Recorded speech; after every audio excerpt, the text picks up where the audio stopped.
wondering who I am, and poetry night, and we have some good poems and some good readers. And I guess we're a little bit short on copies of this thing, so maybe we'll have to share some.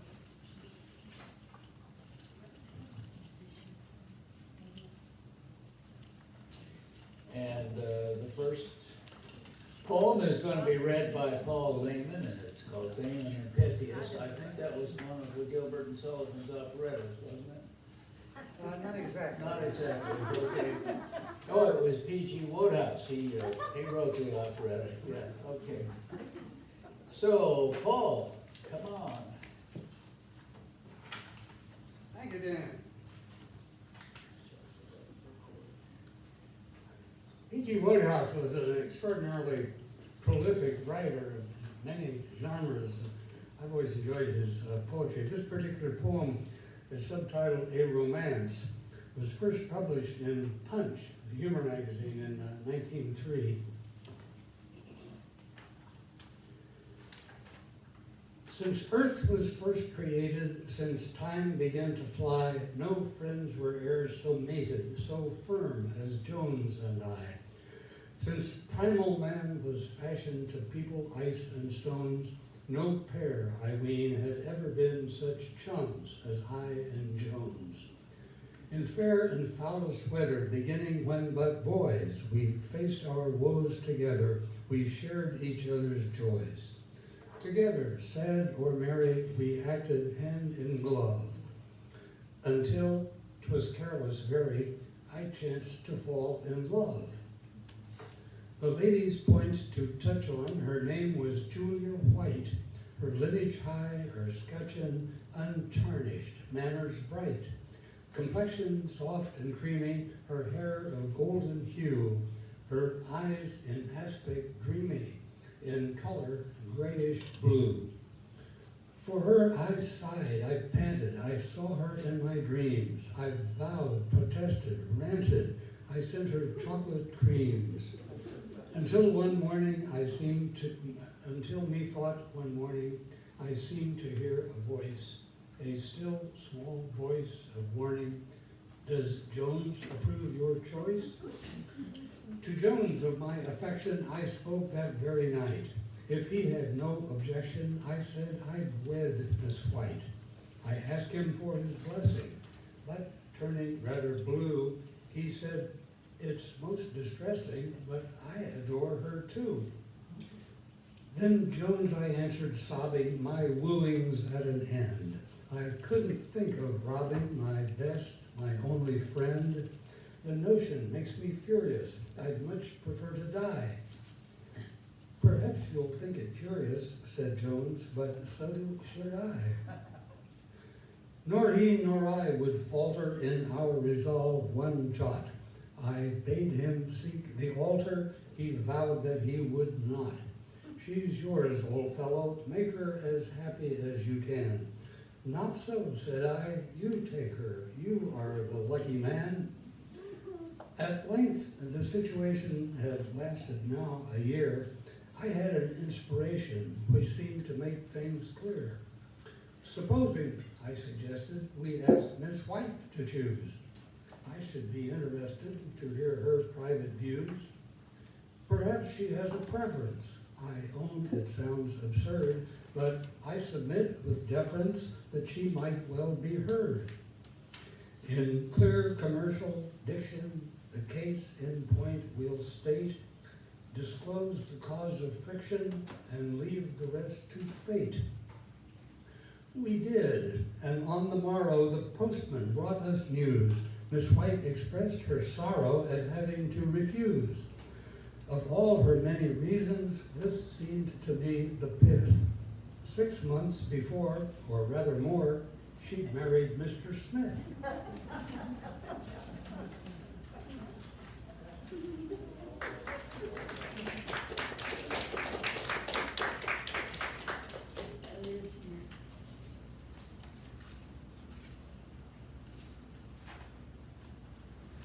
The next poem was to be presented by Lexa Crane, but she is not able to be here tonight. So Joyce will read Lexa's poem.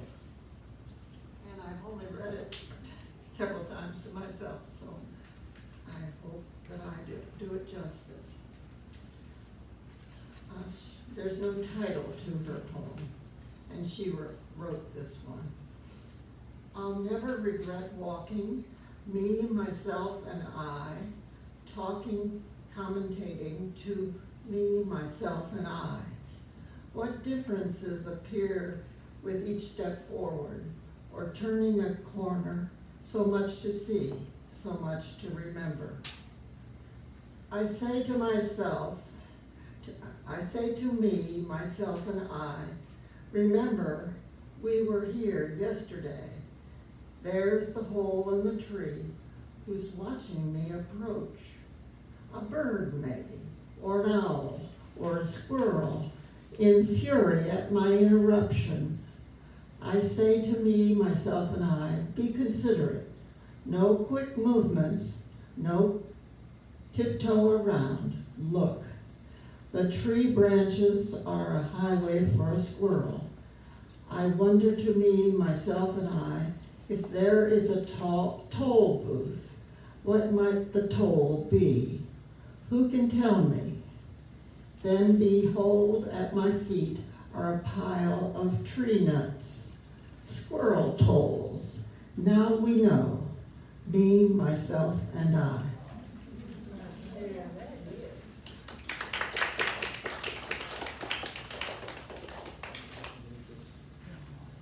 Thank you, Joyce.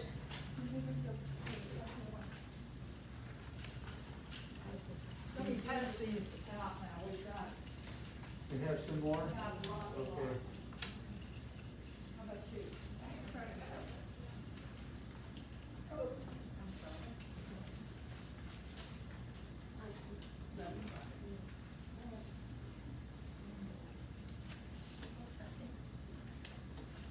That's Monita, can you leave one on this chair here? Sure. Okay. Thank you.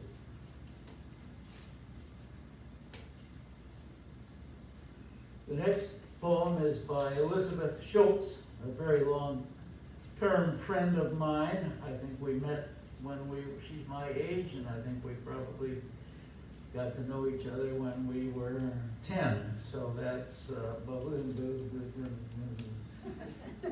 70-something years we've known each other. She was a professor of English at the University of Kansas for a long time. I think she got her degree at the University of Michigan. She feels very strongly for everything alive. Everything.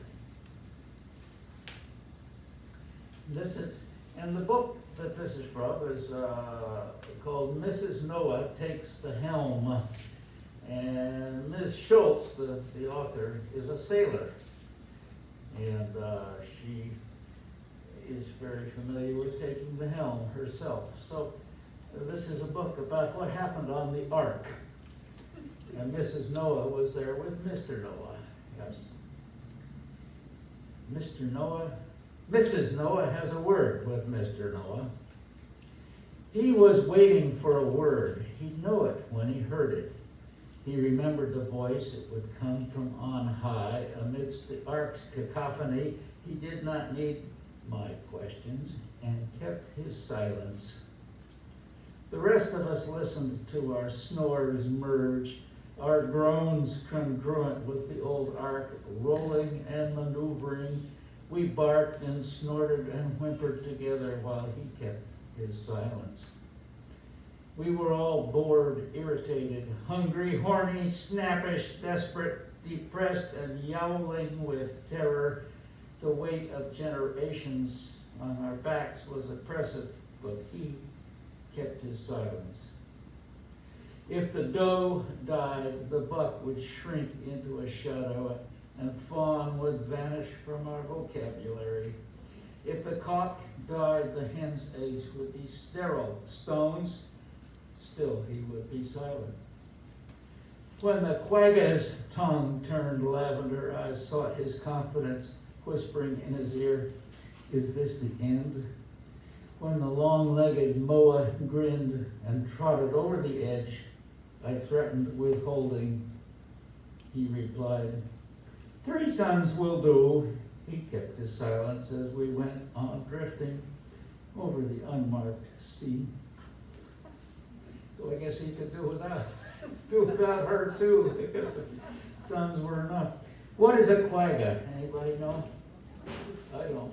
What is a moa? Okay, we'll have to, We're waiting for you to tell us. well, I just make up something silly, you know? Not me, okay. What's going on with that bird? Yeah, always a bird, an Australian bird. Is it a big bird, a little Yes, bird? Big bird, Big long-legged thing? like an ostrich. Ostrich, okay. Another poem by Elizabeth Schultz, The Mole's Way. The moles among us choose to tunnel the earth.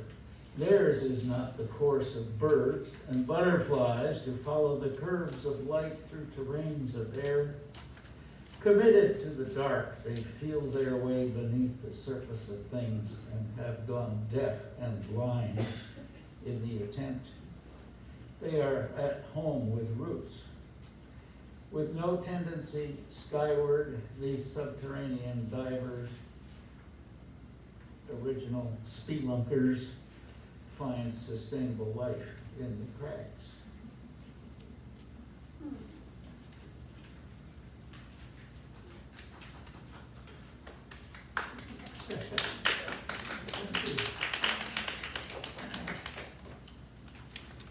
And the next reader is Monita, and maybe Monita will come and introduce her poem, Seeking Morpheus.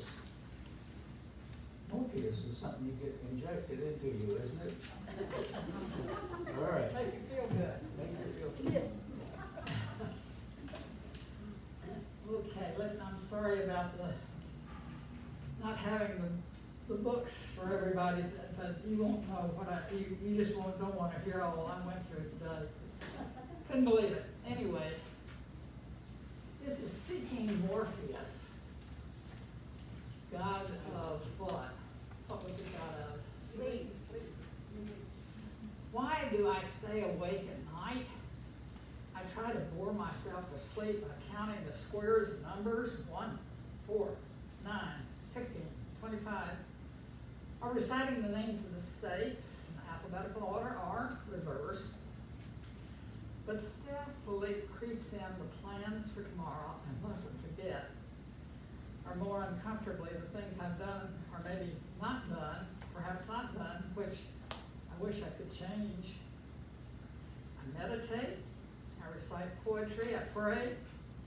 A twist of the body is required, one more pillow turn, another tug of the blanket.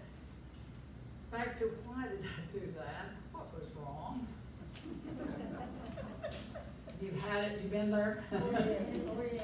Been there, tried it. Yep. Okay, this is a bit of history, the other one. I'm gonna pull this down.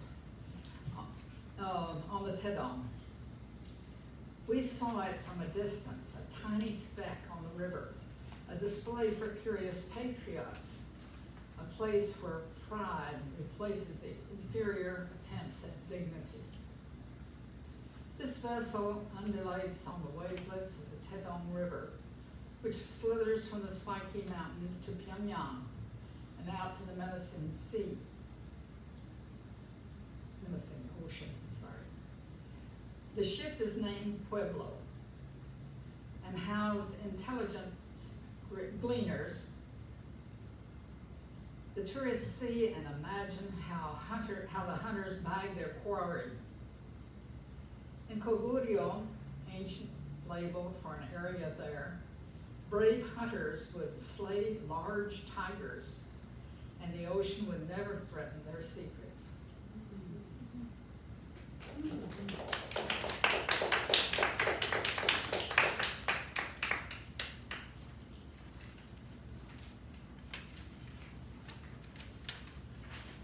So Monita wasn't the ship Pueblo, wasn't the start of all the trouble, wasn't that the start of all the trouble?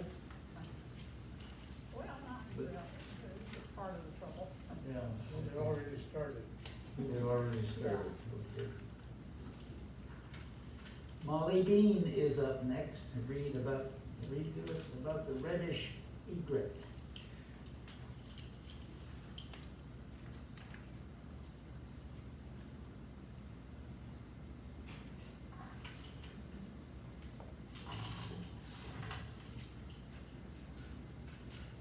This is a poem about a reddish egret. It was written by a birder. And so first I want to talk a little bit about the reddish egret. But this is not in the poem. This is just about the reddish egret. You're probably, most of you are familiar with the great blue heron. The reddish egret is about 2/3 the size and reddish instead of being blue. Most herons and egrets are stationary when they feed. The reddish egret is not. The reddish egret flaps his wings, sometimes puts his wings like this, and perhaps to shade the water so he can see better. He dances in circles.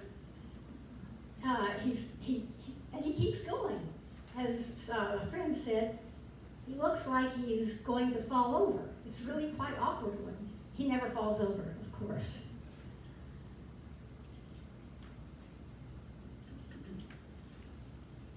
And what he is doing is storing up the water that's his fishing method. The reddish egret. The motor is off, the quiet descends upon us. The boat slides in and secures itself to the mud. I gently step into the December water and am encircled by uprooted ducks, settling back to graze the submerged grass flats of the laguna. Buffleheads and mergansers, pintails and widgeons, whistling as they gather. As I move toward the bluetails that lazily flip in the crisp air, pods of feeding redfish before me, fly rod at the ready, stealth mode engaged. The reddish egret lands in the shallow ledge beside me. I walk slowly beside the ledge in knee-deep water, and she strides up on the ledge in inch-deep water, to my right, slightly to my rear, mirroring my footsteps. Moving when I move, then lurching with her body and beak, wings spread, quick and effective, grabbing the unsuspecting mullet, fleeing from me. We fished together for most of an hour, she and me working together, creating one of the most deeply felt experiences ever enjoyed in nature. An event occurring over 2 decades ago, never to be repeated again, long-lasting proof of the partnership that we have with other living things, such as an egret on a ledge in the Laguna Madre in South Texas in the water of December.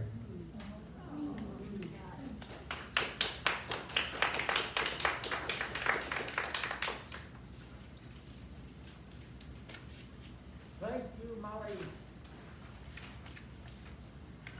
Our next reader is Nancy Grayson, who's going to tell us about the poison tree and then read from the Child Herald's Pilgrimage.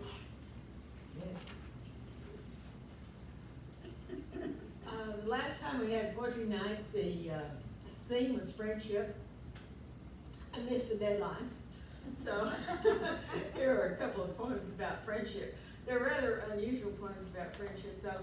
The first one, A Poison Tree, which many of you are probably familiar with. At the beginning of it, the speaker tells what to do to be a good friend, what a good friend ought to be, what a good friend ought to do. And then the rest of the poem is devoted to how not to be a good friend. In fact, how to be, well, evil. The first stanza is interesting because it's got an interesting structure. Antithesis, where you have grammar structure that parallels, and then the subject matter is, the subject matter contrasts. I was angry with my friend. I told my wrath. My wrath did end. I was angry with my foe.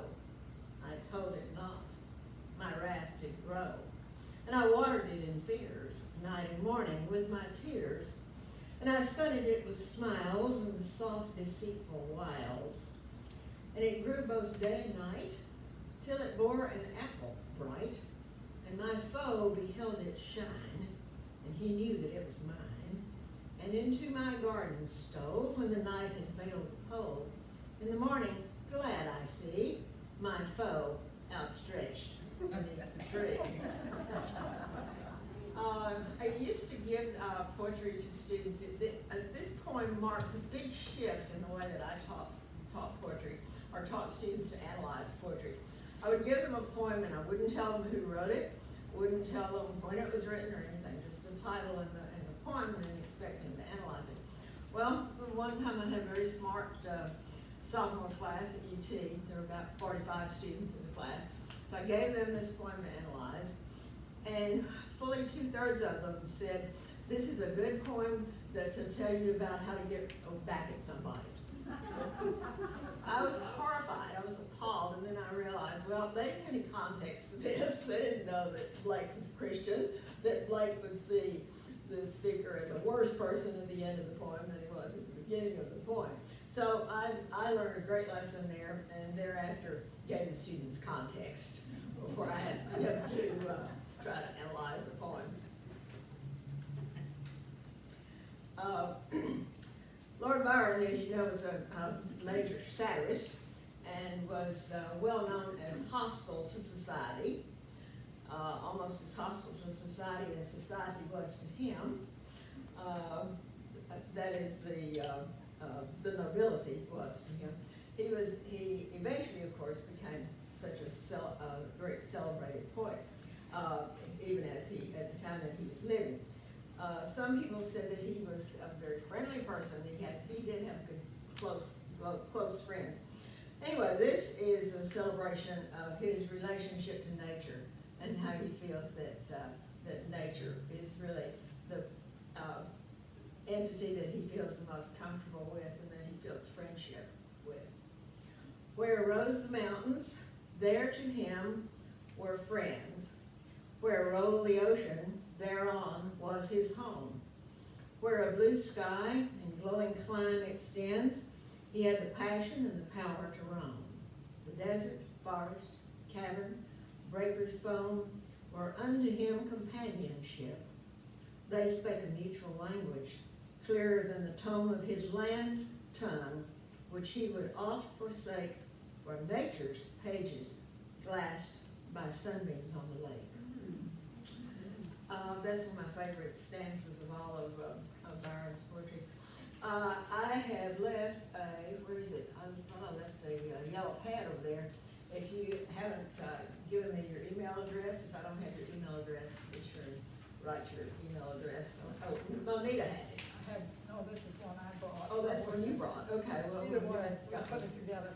Yeah, okay, fine, because if I don't have your email address, I'd like to have it, okay? Thank you very much.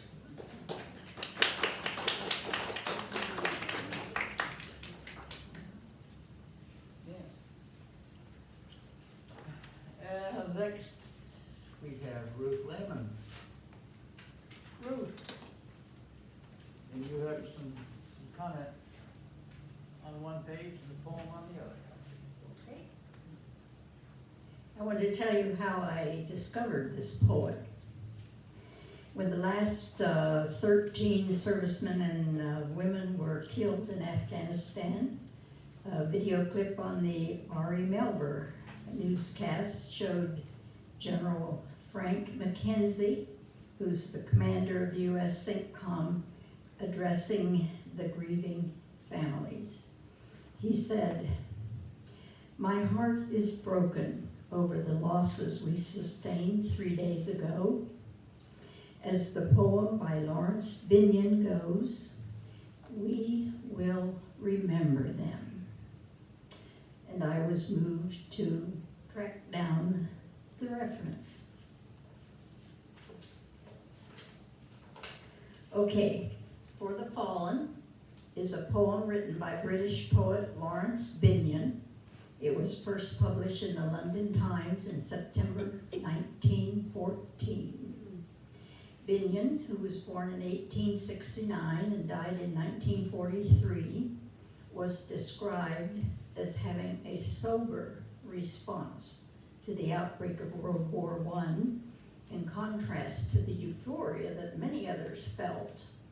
Although he signed the author's declaration that defended British involvement in the war, which appeared in the New York Times on 18 December, with 54 other British authors, including Thomas Hardy, Arthur Conan Doyle, and H.G. Wells. On August 23, in Britain's opening action of World War I on the Western Front, the British Expeditionary Force suffered a loss at the Battle of Mons, with a subsequent lengthy retreat. Just months after the event of what would become one of the bloodiest conflicts in history, Lawrence Binyon composed his 7-stanza ode for the fallen while sitting on the cliffs of North Cornwall, looking out toward that World War I battlefield. A stone plaque was erected on the spot on the cliffs in 2001 to commemorate the fact. Over time, the third and fourth stanzas of the poem, usually now just the fourth, "They shall grow not old," have been claimed as a tribute to all casualties of war, regardless of country. And Edward Elgar has set For the Fallen to music for tenor or soprano solo, chorus, and orchestra. And it may prove to be easier to sing the words of the poem than to read it aloud. Here it is, The Fallen, Lawrence Binyon. With proud thanksgiving, a mother for her children, England, mourns for her dead across the sea. Flesh of her flesh they were, spirit of her spirit, fallen in the cause of the free. Solemn the drums thrill, death, august and royal, sings sorrow up into immortal spheres. There is music in the midst of desolation, and a glory that shines upon our tears. They went with songs to the battle. They were young, straight of limb, true of eye, steady and aglow. They were staunch to the end against odds uncounted.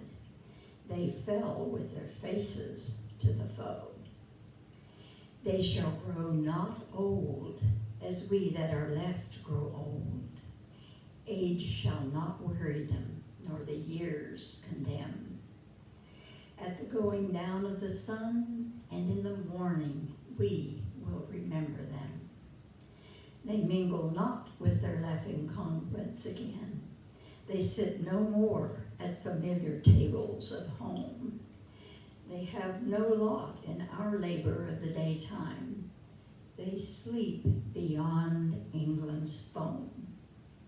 But where our desires are and our hopes profound, felt as a wellspring that is hidden from sight, to the innermost heart of their own land they are known as the stars are known to the night. As the stars that shall be bright when we are dust, moving in marches upon the heavenly plain, as the stars that are starry in the time of our darkness, to the end they remain.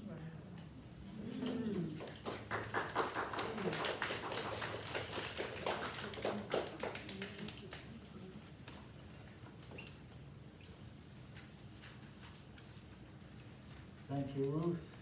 And I guess one more week we'll be celebrating, or not celebrating, but remembering 20 years ago.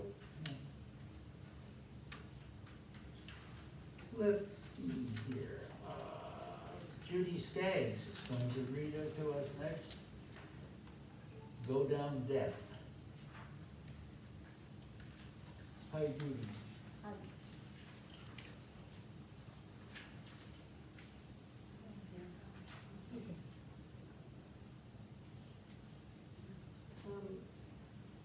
This is one of the poems by James Weldon Johnson that's in a musical background called God's Trombones.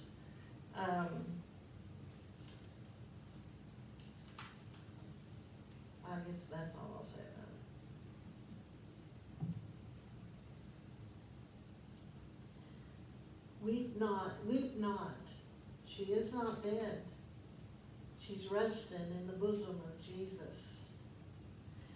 Heartbroken husband, weep no more. Grief-stricken son, weep no more. Left lonesome daughter, weep no more. She only just gone home. Day before yesterday morning, God was looking down from his great high heaven, looking down on all his children. And his eye fell on Sister Caroline, tossing on her bed of pain. And God's big heart was touched with pity, with that everlasting pity. And God sat back on his throne and he commanded that tall, bright angel standing at his right hand, call me death. And that tall, bright angel cried in a voice that spoke like a clap of thunder, call death, call death. And the echo sounded down the streets of heaven till it reached way back in that shadowy place where death waits on his pale white horse. And death heard the summons, and he leaped on his fastest horse, pale as a sheet in the moonlight. Up the golden street death galloped, and the hooves of his horses struck fire from the gold. But they didn't make no sound. Up death rode to the great white throne and waited for God's command. And God said, go down, death, go down. Go down to Savannah, Georgia, down in Yakima, and find Sister Caroline. She's borne the burden in the heat of the day. She's labored long in my vineyard, and she's tired, she's weary. Go down, death, and bring her to me. And death didn't say a word. He loosed the reins on his pale white horse, and he clamped the spurs to his bloodless sides. And out and down he rode, through heaven's pearly gates, past suns and moons and stars on death road, leaving the lightning flash behind. Straight down he came. While we were watching round her bed, she turned her eyes and looked away. She saw what we couldn't see. She saw old death. She saw old death coming like a falling star. But death didn't frighten Sister Caroline. He looked to her like a welcome friend. And she whispered to us, I'm going home. And she smiled and closed her eyes. And death took her up like a baby, and he lay her in his icy arms. But she didn't feel no chill. And death began to ride again, up beyond the evening star, into the glittering light of glory, up to the great white throne. And there he laid Sister Caroline on the loving breast of Jesus. Jesus took his own hand and wiped away her tears, and he smoothed the furrows from her face, and the angels sang a little song. And Jesus rocked her in his arms and kept a saying, take your rest, take your rest. Weep not, weep not. She is not dead. She's resting in the bosom of Jesus.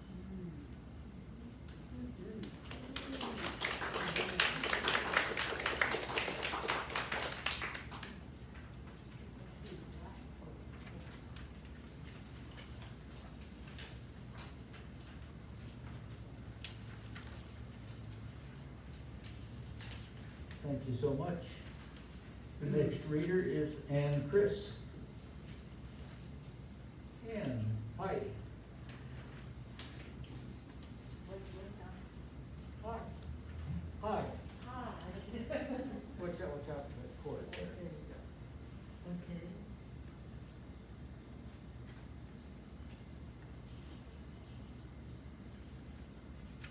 This is a poem I wrote.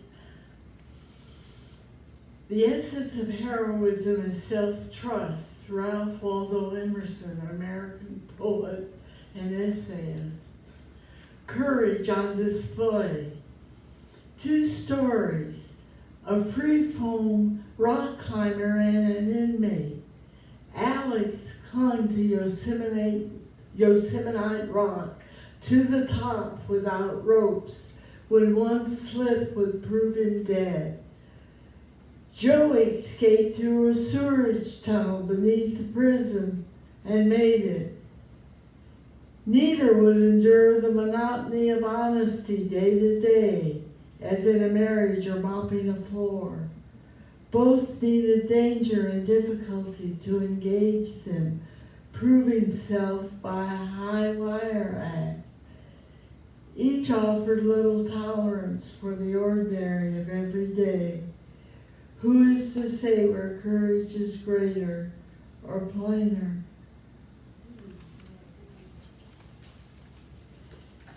And this next poem by Monty Jones, who's in our poetry group that we meet on Thursday.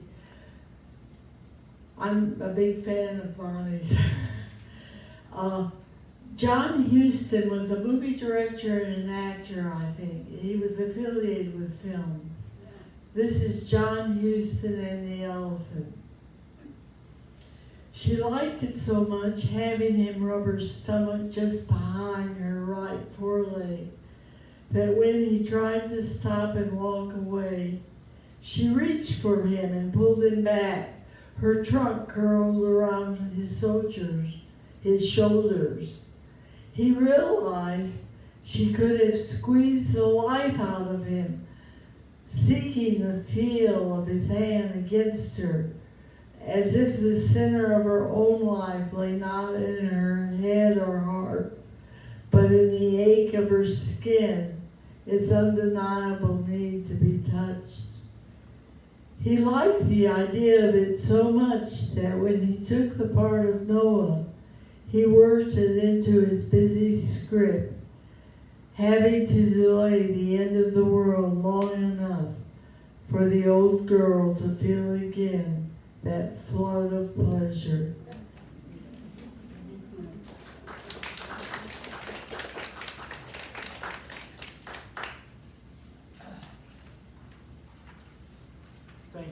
Thank you so much, Ann. I guess I can take that off. And thank everyone else who read a poem tonight, and thank everybody for coming. And we have a I'd like to say something. Monty Jones and Martha Cook Ward have been very faithful attendees at Poetry Night, and they're not allowed to come now because of COVID. So only residents could come to this meeting, so it fell to me right from the tell of that. We missed them. yes, and we enjoyed his work too. Yes, indeed, and I hope they'll be able to be back soon. So I have nothing more to say. Do we have another date on the calendar? Not yet. We'll let you know. November, Monita, right? Yeah, that'd be good. Not October? Before COVID, we had already gone to every other month. Every other month. Right. Okay. So maybe the first week in November. All right, first week in November. Right. Oh, Monita, what about the recording? Did we want to ask if somebody wants to do that, or Ruth was able to get Well, they seem to be doing it. Maria to do it? I think, They seem to be doing it. I don't know. Yeah, some of the residents asked that it be recorded and put on, Yeah. the portal, because they would, I just felt like there was so much going on right now. We couldn't track it down. yeah, well, I would be confident with All right, thank you. There's some refreshment over here. And have a good night. We'll see you in November. And before. Thank you. Thank you. Thank you very much. Who's that?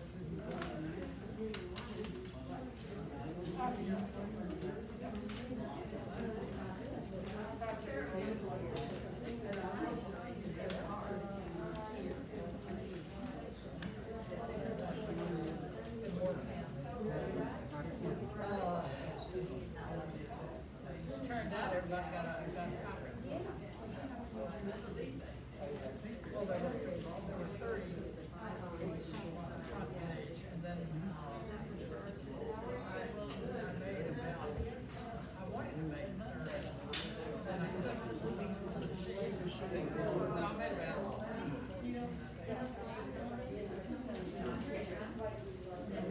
I didn't realize people had not already heard themselves, I'm sorry. Myself too, so.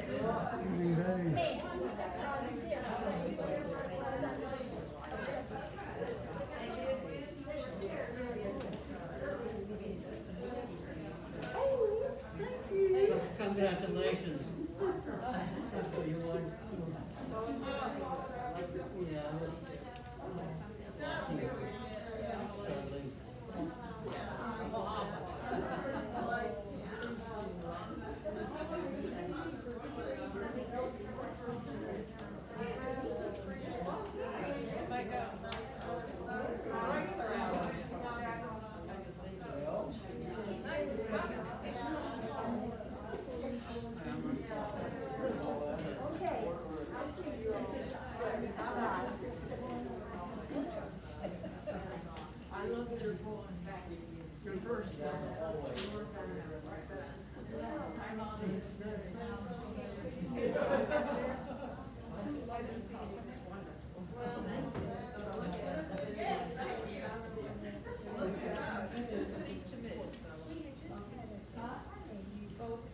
Can I pour you some wine?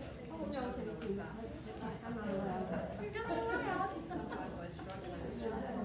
I have to take pain medication and they don't drink. Don't drink anything alcoholic, so they might just do something. Oh, you don't need an excuse for that, huh? I told the waiter one time, he was taking wine order, I said, I'm on a doctor's order, and he goes, "Yeah, I have an opinion." That's right, I was there. I said, "You're like that." I really enjoyed her reading. That going home bit, yeah, I was really raised at the, Yeah, how you doing, Molly? I'm doing fine, thank you. funeral. Maybe it's for those shoes. Here's your, Nancy, here's your, They are. Nancy, here's your, your tablet. Yeah, nobody's, signed. Heidi, Hi, how are you doing? I'm fine. Good, You want good. email again? Did you watch the game? Yes. How was I it? was helping serve and, UT was pretty scared at the beginning. They were kind of bumbling around, but they won by 20 points, so it wasn't too bad. Well, that's okay. Paul and I were helping serve and clean Yeah, up and that yeah. kind of stuff, so. Anyway, Well, that's good. it's, the first one is over and they won it, so we're on our way to That's something. Louisiana. Yes, whatever that is. Is that a school? I didn't understand that.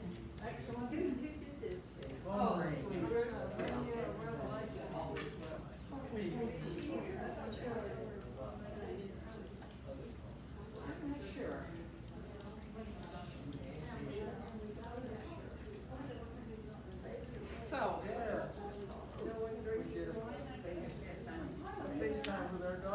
Okay, so next time,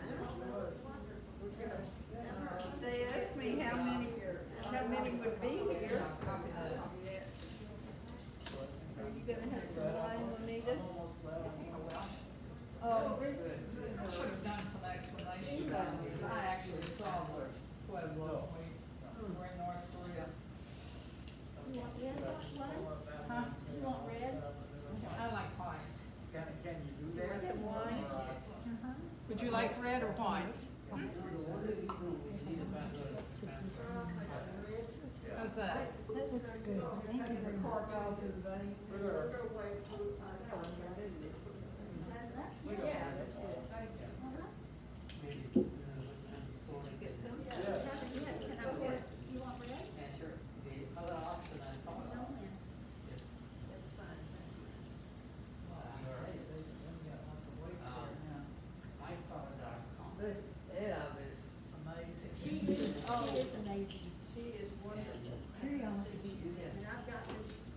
with her about some things. I'm looking forward to it. Hey, you're right. To her. No. I want to consult you. Oh, yes. Oh, I taught poetry, I taught literature criticism, I taught, film, I taught everything. I taught 25 different courses. Yikes. Yeah, but I was there 49 years, so. I had to feel that time. But mostly I taught poetry during the last years that I was there. I taught the romantics, Byron, like, Keats and all. It sounds to me like you would have been the perfect English teacher to be able to time to really think about it, have them memorize it, and then you memorize it. Oh, they hated it. They hated it. Poetry. Yeah, we don't do that much anymore. It's mostly now, get them to enjoy it.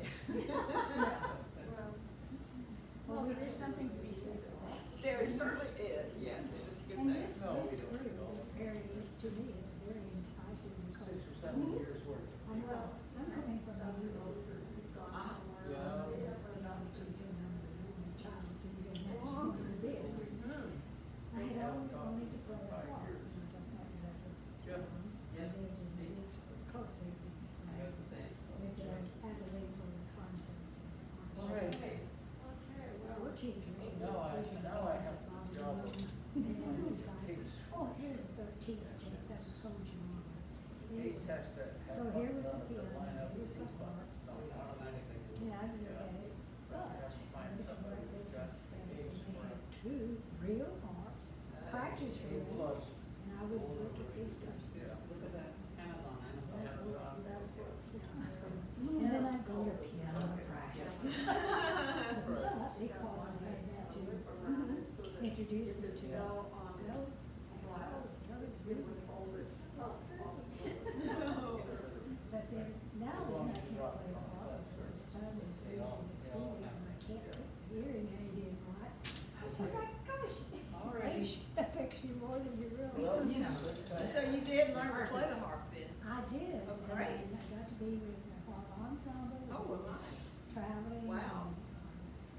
And, let's see, in the United States, it's the American Harp Society. And when you go to Europe, it's the World Harp Congress, from all the different countries. And all the different kinds of harps. No, I don't have There's this to. one I harp just that turn had it off here. cut out and it's supposed to be real. Looked like it would hold, I finally asked Jonathan, what is that? That's for my maracas, but I wasn't gonna do it easy. That's for my what? My maracas. And I thought, oh, okay. Then they had double strung and triple strung and help. Just a harp, please. But it was fun because I got to see all shapes and forms and people who could play all those harps, and this doesn't bother me near so much because I But had we wanna use managed this to be room able to for have it exercise. for long enough time to really enjoy it. That's right. You Are have you to- gonna join You us? have to get into the old age. Are you coming apart? I don't think you Well, need as a to. matter of fact, that's lovely that you were able to pick up that instrument too.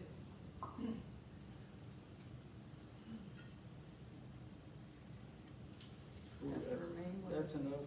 And this guy is the kind of guy that's very enticing. When he and Joyce were on Fifth Floor, we see each other come in and go. And he invariably had some cute little saying that included the harp or he was. And that's when I first started realizing. It just comes naturally to him. He has all these cute sayings. They had a cute dog too Very, in those days.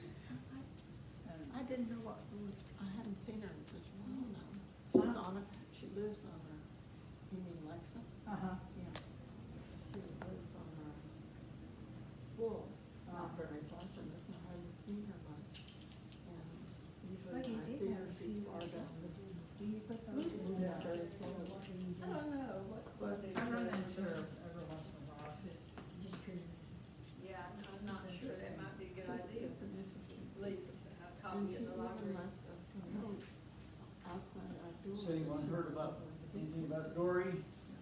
No. Dory Bush? waiting for, I had a feeling that.